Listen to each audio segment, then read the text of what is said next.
तो बेसिकली मैं इस शो का होस्ट हूँ। मैं शो में सबको बीइंग ह्यूमन बनाना सिखाता हूँ, पर मैं खुद वो आज तक नहीं सीखा, और अगर ऐसी बारी आती है तो मैं नहीं सीखना चाहूँगा।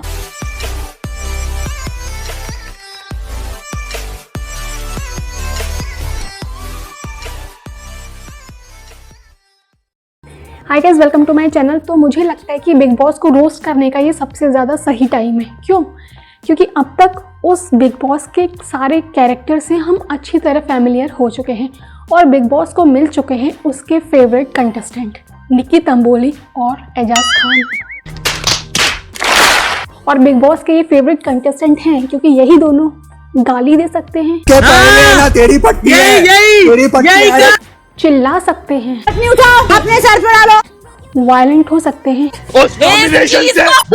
और तो और यही दोनों किसी भी टास्क को करने के लिए किसी भी हद तक जा सकते हैं।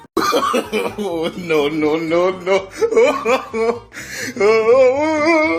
ओ भाई, मारो मुझे, मारो। और हाँ, यही दोनों बिग बॉस को बहुत सारा कचरा, बहुत सारा एंटरटेनमेंट दे सकते हैं।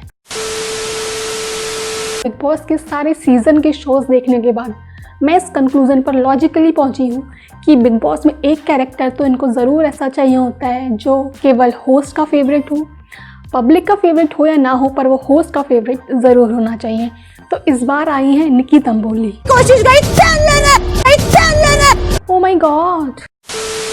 तो शो की ये स्ट्रैटेजी होती है कि एक कैरेक्टर ये लोग ऐसा पकड़ लेते हैं जिसको वो एक इनोसेंस और फन के वे में दिखाने की कोशिश करते हैं, और वो तो डिपेंड पब्लिक पर करता है कि पब्लिक उसको कैसे लेती है। पर निकी तंबोली को पब्लिक पसंद नहीं कर रही है, पर कोई बात नहीं, वीकेंड के वार में हम ज़रूर कोशिश करेंगे कि निकी तंबोली को एक अच्छा और इनोसेंट कैरेक्टर कैसे आप सबके सामने पेश किया जाए, और बिग बॉस इसमें लगे हुए हैं। वहीं दूसरी तरफ इनको एक कैरेक्टर ज़रूर ऐसा लाना होता है जिसका कुछ अजीब सा पास्ट रहा होता है। आप बोलेंगी पवित्रा पुनिया एहसान फरामोश है। यहाँ पर ग्लैमराइज करेंगे आपके सामने कि कैसे ही वो सुर्खियों में आए। तो ये ऑब्वियस सी बात है, एक ऐसा कैरेक्टर ये ज़रूर लाते हैं। जैसे कि ये एक बार एक क्रिकेटर को लेके आए थे, इन्होंने काफ़ी कोशिश की उसका एक अच्छा साइड दिखाने की। सेम ये कोशिश कर रहे हैं अब एजाज खान के साथ, पर पब्लिक को पसंद नहीं आ रहा है because he is really very very violent. साथ ही साथ अगर बिग बॉस में ऐसे कैरेक्टर आ जाते हैं जो काफ़ी सेम बातें करते हैं, जैसे कि नेचर की बातें करते हैं, एलियन की बातें करते हैं, साइंस की बातें करते हैं, नॉलेज की बातें करते हैं, तो बिग बॉस को वो लोग कतई रास नहीं आते हैं। जैसे कि इस सीज़न में फंस चुके हैं रूबीना, जैस्मीन और Abhinav Shukla. So my brother is a super genius। मैं कुछ भी नहीं हूँ, वो तो मतलब he is an engineer in Navy। तो उसका तो नॉलेज लेवल और understanding of machines, automobiles, electronics is like next level. Big boss के फेवरेट कंटेस्टेंट वो नहीं बन पाते हैं जो बहुत सेम बातें करते हैं, जो चिल्ला नहीं सकते, जो गाली नहीं दे सकते। जैसे कि बिग बॉस को पसंद नहीं आ रहे हैं रूबीना, अभिनव और जैस्मीन, पर पब्लिक को तो यही पसंद आ रहे हैं।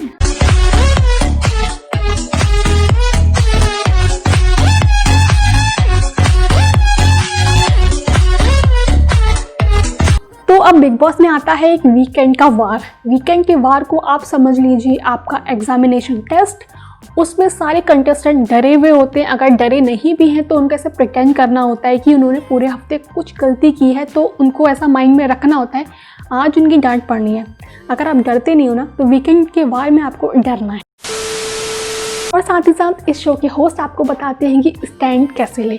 स्टैंड का मतलब अगर दो लोग लड़ रहे हों तो उनके बीच में किस तरह कूदा जाए और वहाँ पे कैमरे पर अपने को खुद को कैसे दिखाया जाए। हालांकि ये बात अलग है कि इस शो के होस्ट जब खुद के स्टैंड लेने की बारी आती है तो सबसे पीछे खड़े दिखाई देते हैं। और यहाँ पर बिग बॉस की तीसरी स्ट्रैटेजी ये रहती है कि एक ऐसा कैरेक्टर, एक ऐसा जेंटलमैन टाइप का कैरेक्टर यहाँ पे दिखाया जाए, जो यहाँ पर ये कोशिश कर रहे हैं अभिनव शुक्ला के साथ। हाँ, अभिनव शुक्ला बहुत सही कर रहे हैं गेम में, पर कभी आप नोटिस करना वीकेंड के वार में पूरी कोशिश करता है इस शो का होस्ट कि आप स्टैंड लीजिए, दो लोगों के बीच में जाके आप स्टैंड लीजिए। अगर वो नहीं भी ले रहा है तो वो उसको गाइड करेंगे, आप स्टैंड लीजिए, दो लोगों की लड़ाई में जाइए, उसको सुलझाइए। जब वो कंटेस्टेंट खुद बोल रहा है कि दो लोगों के बीच में पड़कर मैं खुद बेवकूफ़ बन जाता हूँ, वो जैसा करवाना चाहते हैं वीकेंड के वार में, वो आपको वैसा ही गाइड करते हैं। तो बेसिकली मैं इस शो का होस्ट हूँ। मैं शो में सबको बीइंग ह्यूमन बनाना सिखाता हूँ, पर मैं खुद वो आज तक नहीं सीखा, और अगर ऐसी बारी आती है तो मैं नहीं सीखना चाहूँगा। वो तो कलर्स वाले मुझे बुला लेते हैं, बार बार बुला लेते हैं, हर बार मना करता हूँ फिर भी बुला लेते हैं। और अब इतने पैसे देंगे तो मैं ज़रूर आऊँगा, क्यों नहीं आऊँगा। और अब जान जैसे कंटेस्टेंट जिससे कि शो में कुछ हो नहीं पा रहा है, उसके लिए जो नेपोटिज्म का 5 मिनट का जो लेक्चर है वो मैं ही दूंगा, क्योंकि मेरी सामाजिक जिम्मेदारियां भी कुछ हैं। तो मिलते हैं आपसे नेक्स्ट एपिसोड में। Do whatever you want to do, but don't trouble your mom. नमस्ते।